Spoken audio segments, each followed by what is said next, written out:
So in a perfect world, groups of people put together to form a team would work effortlessly and tirelessly towards a common goal and hopefully reach that objective.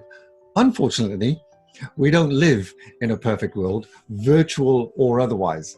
So today I'm going to talk to you about team development and very briefly how the team formation goes over time. There are 5 steps, and this was initially identified by a psychologist called Bruce Tuckman in the mid-60s, 1965 in fact, and he initially came up with 4 steps. A 5th step was added in 1977.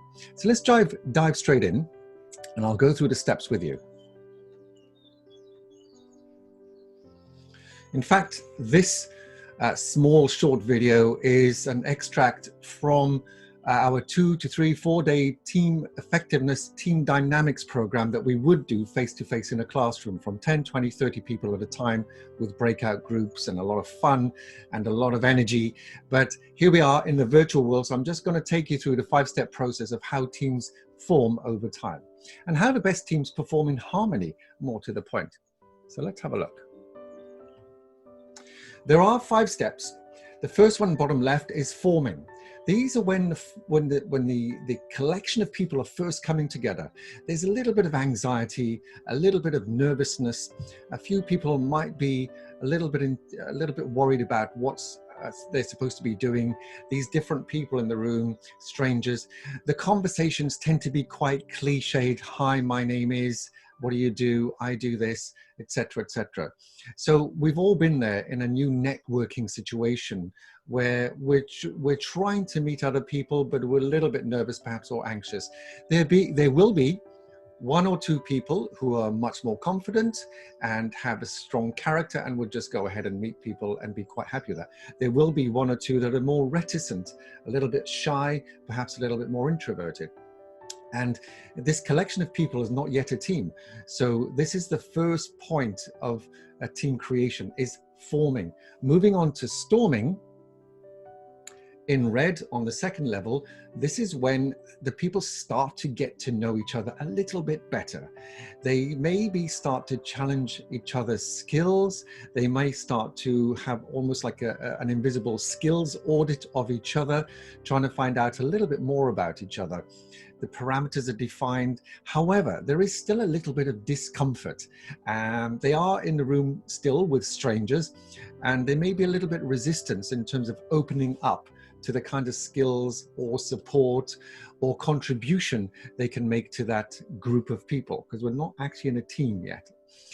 Then it moves on to what I call norming. So from all of that storming stuff where they're trying to sell one another to each other, we get to a little bit more of a calmer period, that's called norming.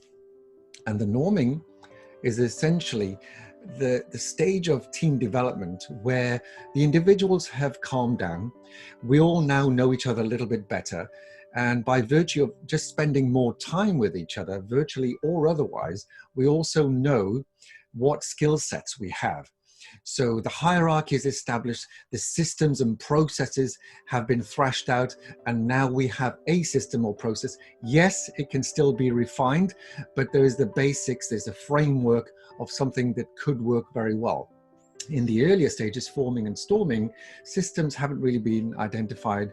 There needs to be a lot more control and input from the project manager or the leader or whoever's assigned this group of people this particular task.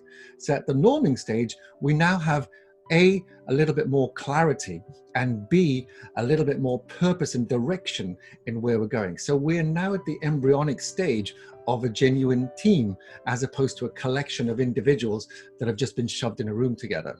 So norming is the foundation to elevate that team into the next level, which is performing. Move on to performing in red, and you can see now when we're at the performing stage, the progress starts to accelerate. The systems are working, the processes are robust, and everybody's now singing from the same hymn sheet. They can see the vision, they have a shared vision, they can see the finish line. They work well together, everything's clicking like a well-oiled machine. Why? Because they've simply spent more time with each other. They now have a full appreciation of the individual skill sets and how they help each other in a collective group like that, now called a team, to reach that shared goal. And that's why it works very well. In fact, when you speak to people who are at the performing level in a team situation, they will often tell you that the task is easy. The project is easy. But was it always easy? No, it's the same project from the forming stage right up to the performing stage. But now that they've got used to each other and they've appreciated each other's skills and supported each other through that whole journey, they think the task is easy, which is great.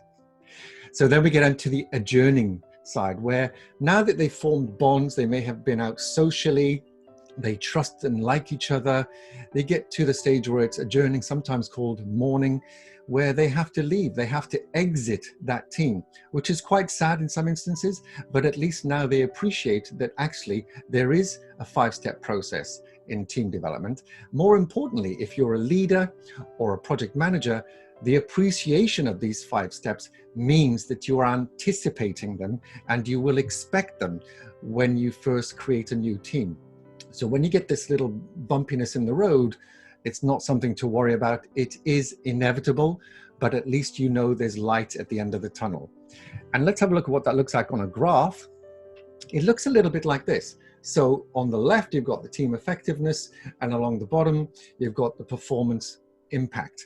Starting with number 1, forming. Yes, people are still polite and still happy to be part of this group. The conversation is very polite and etiquette is quite high.